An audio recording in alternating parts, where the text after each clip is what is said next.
Pagi yang cerah, Dirga menikmati kopinya dengan duduk di teras depan rumahnya. Sesekali melambai dan menyahuti sapaan orang-orang yang melintas di jalan depan rumahnya. Jalan desa kecil yang hanya ramai bila pagi dan sore hari, ketika warga kampung berangkat dan pulang dari sawah. Maklumlah, desa itu hanyalah desa kecil di tepi hutan jati. Dirga sendiri hanyalah anak desa biasa. Bapaknya Darso, 45 tahun, seorang petani yang beruntung memiliki sawah yang lumayan luas. Ibunya Sulika, biasa dipanggil Ika, 35 tahun, hanya seorang ibu rumah tangga biasa. "Lukamu sudah sembuh ga?" tanya Darso bapaknya. Di tangannya tampak menenteng sebuah cangkul, rupanya akan berangkat ke sawah. "Sudah Pak," jawab Dirga. Dirga masih ingat betul peristiwa naas 2 minggu lalu. Siang itu panas terik. Dirga sedang menyiram halaman rumahnya yang berdebu, ketika sebuah truk pasir melintas kencang dan melindas sebuah botol. "Dok," Dirga yang berdiri tegak di pinggir jalan, semula tidak begitu peduli, sampai akhirnya ada rasa perih pada miliknya satu-satunya itu. Ketika menengok ke bawah cilok yang dipakainya, telah mengalir sesuatu. Sontak dia berteriak minta tolong ibunya. Lebih parah lagi, ibunya langsung pingsan saat melihatnya dalam kondisinya itu. Untunglah ada 2 orang tetangganya yang melintas dan memberikan pertolongan. Alhasil, 4 jahitan harus diterima Dirga, dan untungnya lukanya juga tak terlalu dalam. "Bapak ke sawah dulu ga?" pamit bapaknya yang sudah keluar dari halaman rumahnya. "Ya Pak," jawab Dirga singkat. Dipandangnya punggung bapaknya yang bergerak menjauh dari pandangannya. Darso berkulit hitam legend, khas orang desa, tapi tubuhnya kecil, dengan tinggi hanya 160 cm. Beda sekali dengan Dirga, di usia 18 tahun, Dirga sudah 173 cm dengan kulit sawo matang. Mungkin Dirga mewarisi gen ibunya. Sulika sendiri adalah wanita bongsor dengan tinggi 168 dan berat 65 kg. Dengan kulit kuning langsat, mata lebar dan bening, hidung sedang, gak terlalu mancung, tapi jauh dari pesek. Dirga sendiri sangat bangga dengan kecantikan ibunya, karena memang di desanya hanya beberapa saja yang mampu sejajar dengan ibunya, baik itu kecantikan maupun daya tariknya. "Lukamu sudah kering ga?" tanya Sulikah dari ambang pintu dengan sapu lidi di tangannya. "Sudah kok Bu," jawab Dirga singkat. Sulikah terdiam sesaat. Sebenarnya ada ganjalan dalam hatinya yang ingin diungkapkan. Berawal dari percakapan dengan suaminya semalam, Darso rupanya khawatir kalau luka itu akan mengganggu kinerja dari miliknya Dirga itu. "Kamu lihat Bu, masih normal apa tidak?" kata Darso malam itu. "Lihat bagaimana Pak, lawong tak bantu bersihkan lukanya saja dia tidak mau." "Tak paksa juga tak mau," jawab Sulika.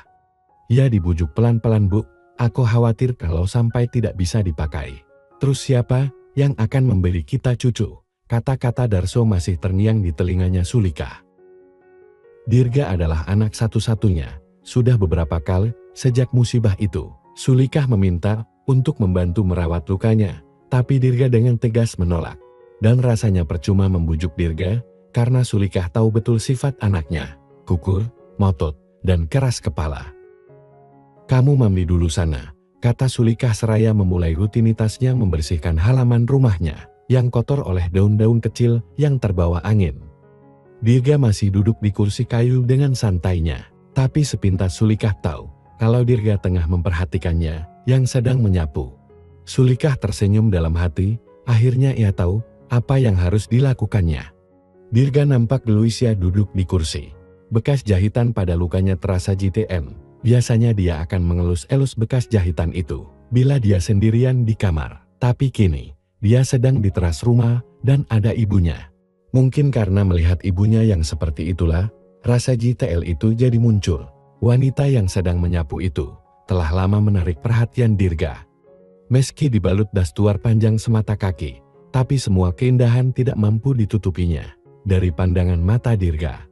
Dirga kemudian menaikkan kedua kakinya. Dia tak mau ibunya sampai melihat tenda di celam buah ciloknya yang dipakainya karena memang dia tak memakai aksesoris tambahan. Tak lama kemudian, ibunya sudah selesai menyapu. Halaman rumah nampak bersih dan rapi, meski hanya berlantai tanah. Heh, Dirga bernafas berat ketika ibunya sudah masuk ke dalam rumah. Dengan cepat dia membetulkan letaknya yang tersangkut di ciloknya. Sejak luka itu mulai sembuh seminggu lalu, ada yang terasa aneh dengan dirinya. Seringkali tiba-tiba bangun bila melihat wanita, dan sialnya di rumah ini ada wanita cantik yang selalu membuat seperti itu. Dirga sebenarnya jengkel juga dengan Bu Bidan yang menjahit lukanya. Jahitannya buruk sekali, benjol-benjol dan berkerut. "Gah, bantu ibu nyuci ya," ujar Sulikah dari ambang pintu. Dirga menoleh dan plas. Jantung Dirga seakan berhenti berdetak. Ibunya telah berganti biji dan kini hanya mengenakan dastuar yang berbeda dari yang tadi. Dastuar yang saat ini dipakainya mampu menampilkan keindahan yang membuat Dirga semakin tidak karuan pikiran dan perasaannya. "Kok malah bengong?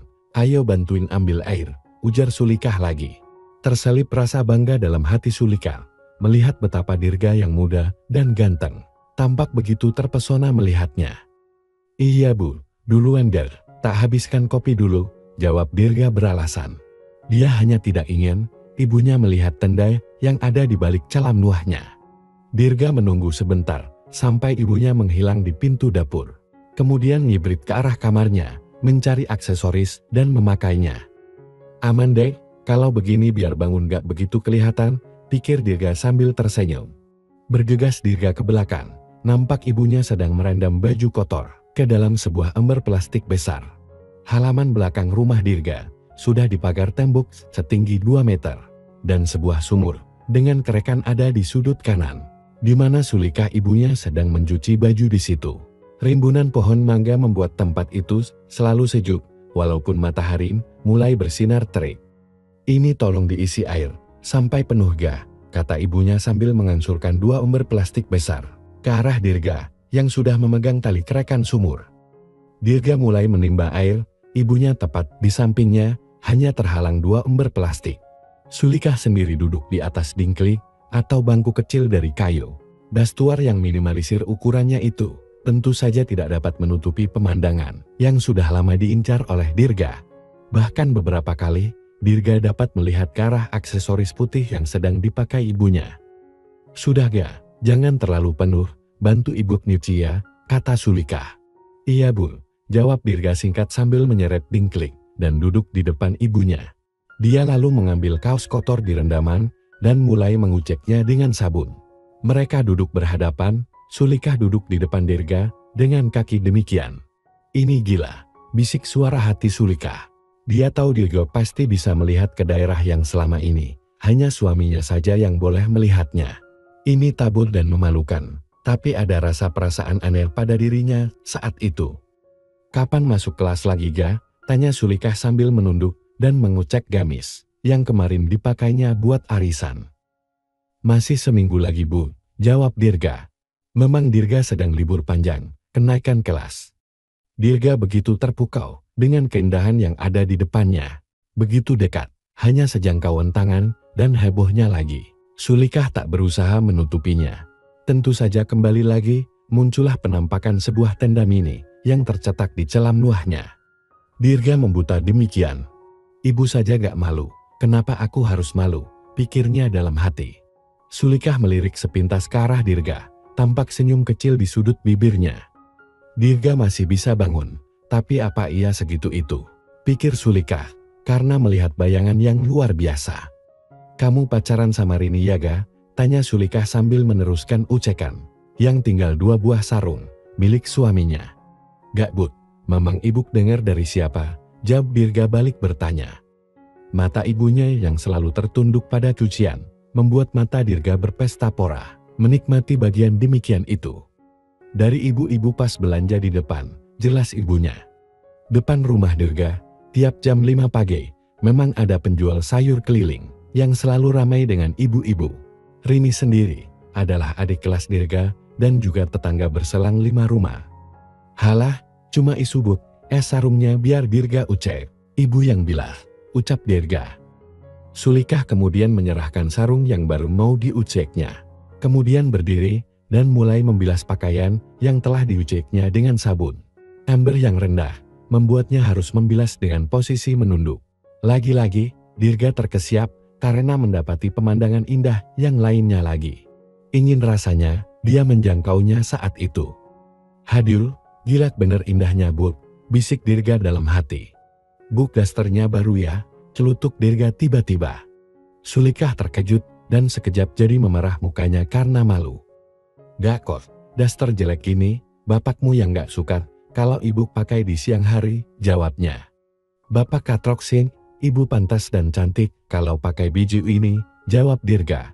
Sebenarnya dia ingin bilang menarik dan menawan, tapi takut nanti ibunya tersinggung. "Masa sil?"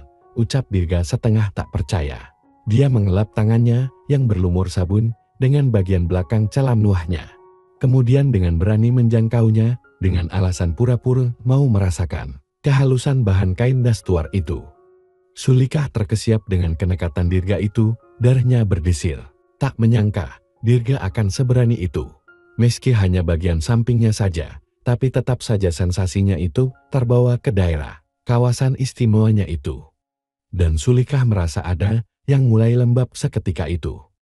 Dirga sendiri sudah tak kuasa lagi. Selesai ucapan terakhir sarung bapaknya, Dirga langsung mengakhiri acara mencuci itu dan segera pergi ke kamarnya dan melakukan senam 5 jari, seraya menghayal tengah melakukannya dengan Sulika. Apakah suatu saat nanti Dirga akan mendapatkan kesempatan dari Sulika? Nantikan ya kelanjutan kisah ini. Bersambung. Jangan lupa like dan subscribe channel ini ya. Terima kasih.